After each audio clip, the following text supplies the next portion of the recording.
Bonjour, bienvenue sur la chaîne Les Oracles d'Or. Nous sommes le 26 mars 2024, très pluvieux ici sur la Côte d'Azur, bon comme les printemps passés.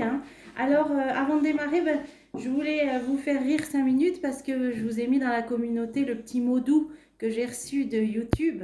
Alors un petit mot doux qui me dit qu'en fait il n'y a rien qui correspond au niveau de ma chaîne pour le nombre de vues, le nombre, enfin bon, que c'est normal, tout va bien. Alors moi je le prends avec le sourire, parce qu'il y a des choses tellement plus graves. Et puis en plus je ne dois pas être la seule, je suppose. Donc voilà, bon, au moins ça a le mérite d'être dit. Voilà, ils m'ont prévenu. Voilà, donc il n'y a rien qui correspond, rien qui fonctionne, puisque c'est au moins la 4e ou 5e fois que j'ai ce genre de petits mots doux. Alors j'aimerais mieux un autre genre de petits mots doux quand même. Bon, allez, ça c'est pour rire. Aujourd'hui, je vous retrouve pour un tirage avec le tarot égyptien. Avant, j'ai eu le ressenti de vous prendre, je vais peut-être prendre 2-3 cartes, avec l'oracle du chaman mystique. Alors lui, je ne l'utilise pas dans mes tirages vidéo parce que je ne le maîtrise pas. Moi, j'aime bien que mes tirages soient fluides, donc je ne prends que des oracles que je maîtrise assez bien, en toute humilité, mais disons au moins pour que ce soit fluide. Mais celui-là, bon, j'avais envie. Alors en plus, il a une petite histoire. Cet oracle, je l'ai acheté dans la librairie du village de Rennes-le-Château. Alors je vous ai raconté l'anecdote là dans la vidéo sur Rennes-le-Château, dans la playlist. Et puis parlons voyance aussi. Là, j'avais évoqué aussi. Voilà, on a certains oracles, certains jeux comme ça qui ont une petite histoire. Celui-là est particulier pour moi parce que j'étais toute seule ce jour-là dans ce village, dans cette librairie, avec un jeune libraire très gentil, je me souviens. Et c'était un bon moment. Voilà. Après, quand j'ai visité l'ancienne maison de la Bessonnière, là par contre, il y avait plusieurs visiteurs. Mais dans cette librairie, ce jour-là, j'étais seule. J'ai trouvé cet oracle, il m'attendait. Bon, bref, allez, assez papoté.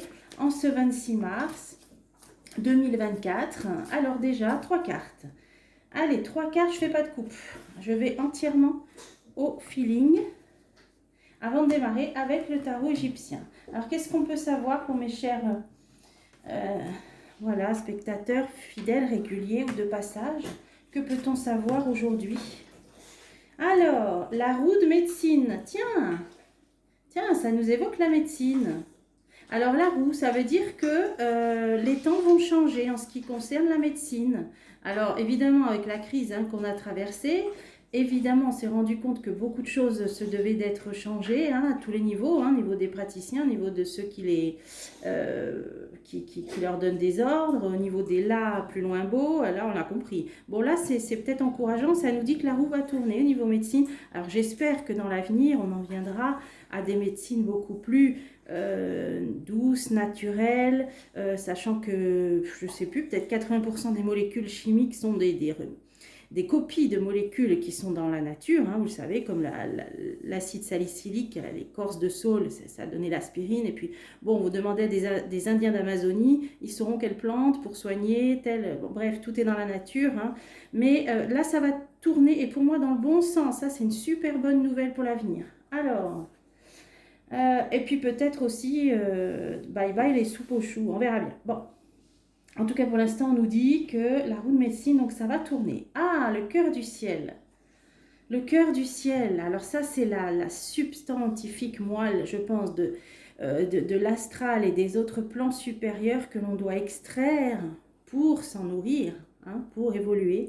Donc là, cette carte nous invite, c'est comme ça que je le ressens, à essayer non seulement de se connecter, mais d'extraire la nourriture céleste, le cœur du ciel, ce qu'il y a c'est comme l'élixir des parfums. Là c'est l'élixir du ciel, c'est comme ça que je le prends. Donc essayons de s'en nourrir intensément. Et le soleil. Ah ouais, le soleil, de toute façon, quand on dit d'une personne qu'elle est solaire, ou le soleil, c'est lui qui permet aux plantes de pousser, à la terre d'être fécondée. C'est la vie, le soleil c'est la vie. C'est pour ça que dans l'Antiquité, les anciens peuples vouaient un culte du soleil, que ce soit Ra pour l'Égypte, que ce soit pour les Incas, etc. Le soleil c'est la vie. Bon, là, j'ai envie de dire, on est sur la bonne voie au niveau médecine.